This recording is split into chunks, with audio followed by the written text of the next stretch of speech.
नमस्कार। संसद के बजट सत्र का दूसरा चरण आज शुरू हुआ है। इसमें बजट पर चर्चा होनी है, बजट के तमाम प्रावधानों पर चर्चा होनी है। अलग अलग मिनिस्ट्री के हिसाब से जो अस्थायी समितियों की के बीच जो विचार विमर्श हुआ है उस पर कार्रवाई होनी है, उन सबको मंजूरी करानी है। कई और विधेयक हैं जो पास होने हैं, कई गंभीर विधायी कामकाज होने हैं। लेकिन पहले ही दिन संसद के दोनों सदनों में हंगामा हो गया और कार्यवाही ठप हो गई। और सबसे हैरानी की बात है या दिलचस्प बात यह है कि विपक्ष हंगामा करता, उसके पहले भारतीय जनता पार्टी जो सत्तारूढ़ दल है, जो सरकार है, उसके सांसदों ने हंगामा कर दिया और कार्यवाही ठप करा दी। ऐसा लग रहा है जैसे पहले से इसकी प्लानिंग हो रही हो कि कार्यवाही शुरू होते ही सदन का कामकाज नहीं चलने देना है। सबको यह पता था और अंदाजा भी था कि विपक्ष ने जिस तरह से पहले चरण में, बजट सत्र का जो पहला चरण था और उसमें बजट पेश होने के बाद जो काम विपक्ष ने किया कि अडानी समूह को लेकर के जो हिंडनबर्ग रिसर्च की रिपोर्ट आई थी उसको लेकर के विपक्ष ने लगातार कई दिन तक हंगामा किया और संसद के दोनों सदनों में कामकाज नहीं होने दिया था। उस समय विपक्ष जेपीसी की मांग कर रहा था, ज्वाइंट पार्लियामेंट्री कमेटी की मांग कर रहा था कि उससे जांच कराई जाए या फिर कोई सुप्रीम कोर्ट के एक सिटिंग जज की अध्यक्षता में कोई कमेटी बने और वो जांच करे। तो ये लग रहा था कि अभी फिर दूसरा चरण जैसे ही शुरू होगा विपक्ष इसको मुद्दा बनाएगा। हालांकि इस बीच ये गतिविधि हुई थी, ये एक डेवलपमेंट थी कि सुप्रीम कोर्ट ने एक कमेटी बना दी थी और वो एक्सपर्ट कमेटी विचार कर रही है हिंडनबर्ग रिसर्च की रिपोर्ट पर भी, और सुप्रीम कोर्ट ने सेबी को भी ये जिम्मेदारी दी है कि वो काम देखे किस तरह से उस समय की जो गतिविधियां हुई थी शेयर बाजार में, क्यों अदानी समूह के शेयर इतने गिरे थे। तो उसके बावजूद हो सकता था कि विपक्ष हंगामा नहीं भी करता उस मसले पर, लेकिन उसके अलावा कई और मुद्दे थे जो विपक्ष को उठाने थे। केंद्रीय एजेंसियों के दुरुपयोग का मामला था। दिल्ली के उप मुख्यमंत्री मनीष सिसोदिया की गिरफ्तारी हुई है, जिसको लेकर के निश्चित रूप से आम आदमी पार्टी राज्यसभा में हंगामा करने वाली थी, उसकी पहले से तैयारी हो रही थी। बिहार में लालू प्रसाद के परिवार के लोगों के ऊपर उनकी 3 बेटियों और उनके बेटे के यहाँ ईडी का छापा पड़ा और उसके बाद सीबीआई ने समन भेजा, तेजस्वी को पूछताछ के लिए बुलाया। इस के कविता जो तेलंगाना के मुख्यमंत्री की बेटी हैं, उनसे पूछताछ की ईडी ने, शराब घोटाले में ही जिस मामले मनीष सिसोदिया गिरफ्तार हुए। तो ये भी एक मुद्दा था जिसके ऊपर विपक्ष ने एकजुट था इन मुद्दों को उठाने के लिए, इस पर चर्चा कराने के लिए। और आज सदन की कार्यवाही शुरू होती, संसद के दोनों सदनों की, उसके पहले जो राज्यसभा में विपक्ष के नेता हैं और कांग्रेस पार्टी के राष्ट्रीय अध्यक्ष मल्लिकार्जुन खड़गे, उनके आवास पर 16 विपक्षी पार्टियों की एक बैठक हुई। तो ये एक ट्रेंड है, पिछले कई सत्रों से ये देखने को मिल रहा है कि सरकार के खिलाफ जो विपक्ष की स्ट्रेटजी बन रही है संसद में, वो फिर खड़गे उसकी धुरी बन रहे हैं और खड़गे के बुलाने पर 16-17 विपक्षी पार्टियां एकजुट हो रही हैं। तो सरकार को यह भी आशंका थी कि एकजुट विपक्ष अगर हंगामा करता है तो उसका मैसेज होगा।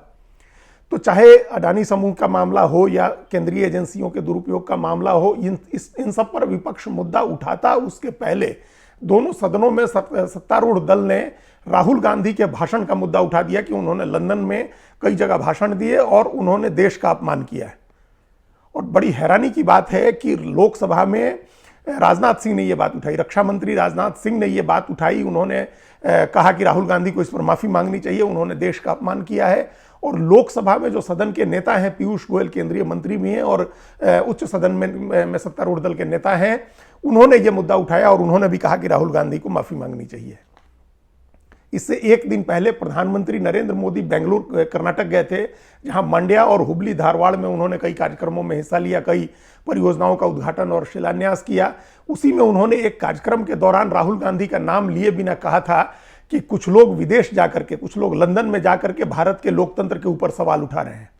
प्रधानमंत्री ने कहा था कि दुनिया की कोई भी ताकत भारत में लोकतंत्र को खत्म नहीं कर सकती है, कमजोर नहीं कर सकती है। यह प्रधानमंत्री ने संसद का सत्र शुरू होने के एक दिन पहले कहा और उसी से लग गया था कि ये उन्होंने एक एजेंडा सेट कर दिया था कि भाजपा इसको मुद्दा बनाएगी संसद में।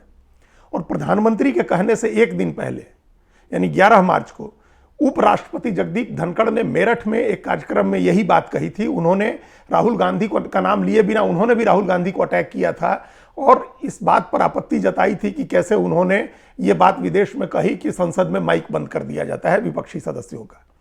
तो सोचिए, एक राहुल गांधी ने भाषण दिया जाकर के लंदन में और उस पर उपराष्ट्रपति ने भी उनकी आलोचना की, प्रधानमंत्री ने उनकी आलोचना की, और संसद में सत्तारूढ़ दल में जो ने संसद की कार्यवाही ठप की। ये अनप्रेसिडेंटेड है। इस तरह की बातें पहले नहीं होती थी कि सत्तारूढ़ दल हंगामा करे और संसद की कार्यवाही न चलने दे, इस आधार पर कि विपक्ष का एक जो सांसद है वो माफी मांगी, उसने देश का अपमान किया।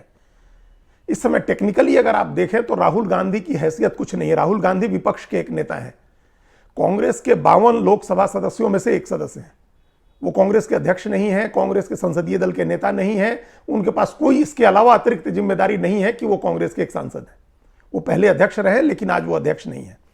तो एक सामान्य एमपी अगर कहीं जाकर के कुछ बोलता है, और वो भी ऐसा एमपी जिसके बारे में ये धारणा बीजेपी ने बना रखी है कि वो पप्पू है, और पप्पू भी उनको उनके अपमान के लिए यह शब्द गढ़ा गया है और कहा जाता है। और अभी पिछले ही दिनों एक केंद्रीय मंत्री जो सूचना और प्रसारण मंत्री ने उनको नाम लेकर के कहा कि वो पप्पू हैं, और लेकिन विदेश में ये बात लोग नहीं जानते हैं, भारत में तो लोग ये बात जान गए हैं।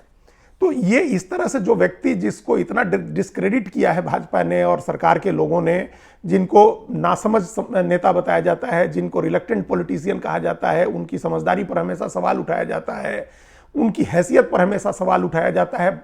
सैकड़ों बार बीजेपी कह चुकी है कि वो ऐसे नेता हैं जिनको देश ने खारिज कर दिया है, वो देश के ठुकराए हुए नेता हैं, कोई हैसियत नहीं है। उनकी पार्टी की भी हैसियत ऐसी नहीं है कि मुख्य विपक्षी पार्टी हो। इसके बावजूद उनके कहे का असर यह है कि उस पर उपराष्ट्रपति को भी बयान देना है, उस पर प्रधानमंत्री को भी बयान देना है, उस पर पूरी पार्टी को बयान देना है, और सत्ता में होने के बावजूद पूरी पार्टी को संसद नहीं चलने देना है। ये उस नेता की हैसियत है, ये उस नेता का असर है जिसको पप्पू कहा जाता है। तो ये स्थिति थी। अब सवाल है कि राहुल गांधी ने ऐसा क्या कह दिया, ऐसी कौन सी बात कह दी, कयामत वाली बात कह दी, जिसके लिए उनकी इतनी आलोचना हो रही है। आप अगर ध्यान से देखें, बारीकी से देखें, तो राहुल गांधी ने एक भी ऐसी बात नहीं कही है जो वो सैकड़ों बार भारत में नहीं कह चुके हैं या विदेश जाकर के भी नहीं कह चुके हैं। ऐसी कोई बात उन्होंने नहीं कही है। उन्होंने कहा कि भारत में सभी संस्थाओं पर भाजपा और राष्ट्रीय स्वयंसेवक संघ का कब्जा हो गया है, देश में लोकतंत्र को कमजोर किया जा रहा है, मीडिया के ऊपर दबाव है, विपक्ष के सांसद जब संसद में बोलने खड़े होते हैं तो उनका माइक बंद कर दिया जाता है। इसकी चाहे जो भी आलोचना करे, लेकिन अधीर रंजन चौधरी जो लोकसभा में कांग्रेस के नेता हैं, उन्होंने वीडियो जारी करके दिखाया कि किस तरह से वो बोल रहे थे और उनका माइक बंद कर दिया गया था। तो ये उन्होंने कहा कि माइक बंद कर दिया जाता है। उन्होंने कहा कि उन्होंने फांसीवादी कहा आरएसएस और बीजेपी को। तो इस तरह की ये जो ऐसी बातें हैं, उन्होंने कहा केंद्रीय एजेंसियों का दुरुपयोग हो रहा है, क्रोनी कैपिटलिज्म की बात कही उन्होंने। इसमें से कोई भी बात ऐसी नहीं थी जो नई थी या पहली बार उन्होंने कही या कोई बहुत इंटेलेक्चुअल बात है। ये बहुत सामान्य समझ वाली और बहुत सतही बातें हैं जिसका कोई बड़ा बौद्धिक आधार नहीं है।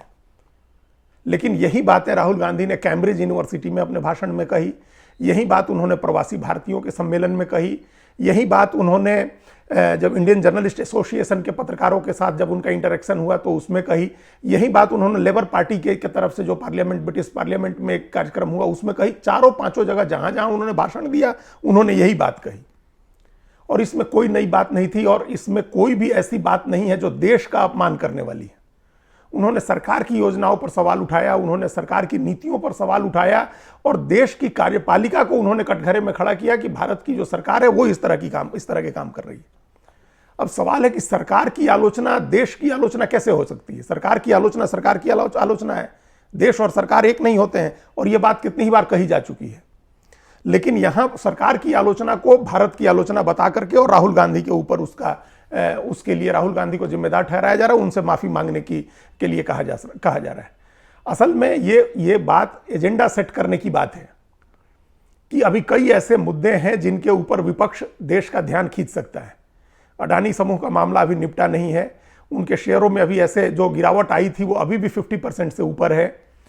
इस बीच जो विपक्षी नेताओं के खिलाफ कार्रवाई हुई है वो एक बड़ा मुद्दा है।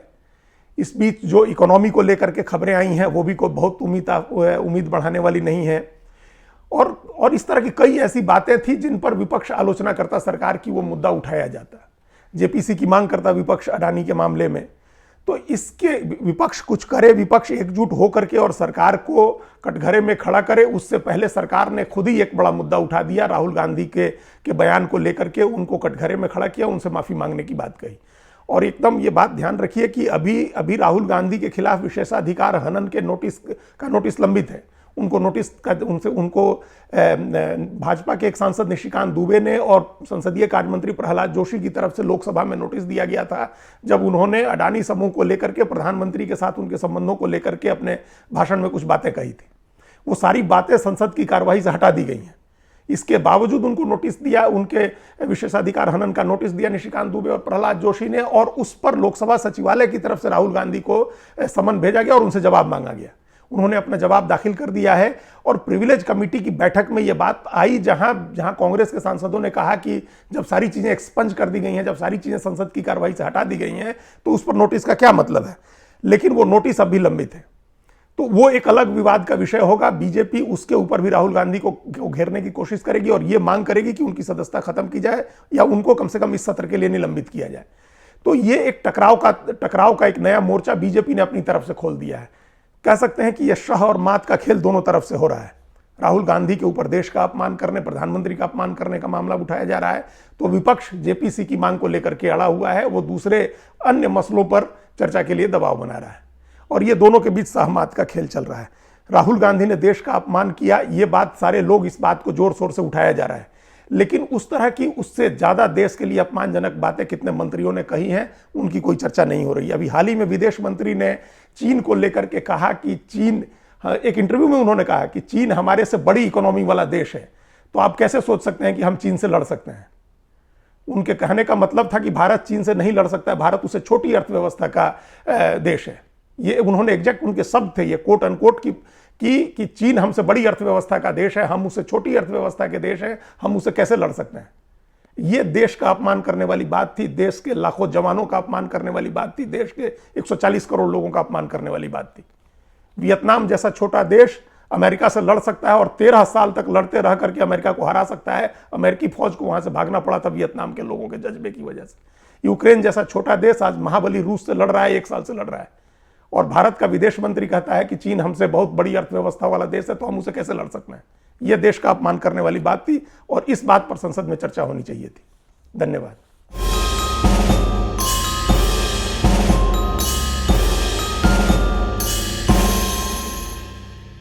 कृपया हमारे चैनल के साथ जुड़िए, लाइक कीजिए, सब्सक्राइब कीजिए, बेल आइकॉन जरूर दबाइए।